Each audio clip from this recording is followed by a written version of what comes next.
শিক্ষার্থীদের কোটা সংস্কার আন্দোলন চলাকালে পুলিশের গুলিতে নিহত বেগম রোকেয়া বিশ্ববিদ্যালয়ের শিক্ষার্থী আবু সাঈদের বাড়িতে গিয়েছেন অন্তর্বর্তীকালীন সরকারের প্রধান উপদেষ্টা ডক্টর মোহাম্মদ ইউনূস।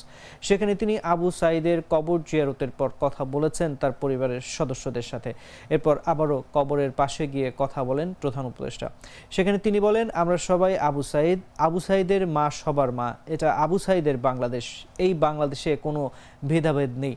স্থানীয়দের উদ্দেশ্যে তিনি বলেন, এখানে যারা আছে তাদের রক্ষা করতে হবে, তার মা আছে, বোনরা আছে, তাদের রক্ষা করতে হবে।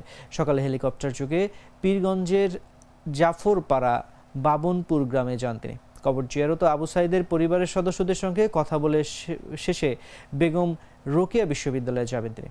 এরপর রংপুরে মেডিকেল কলেজ হাসপাতালে চিকিৎসাধীন আহত রোগীদের দেখতে যাবেন ডক্টর ইউনূস।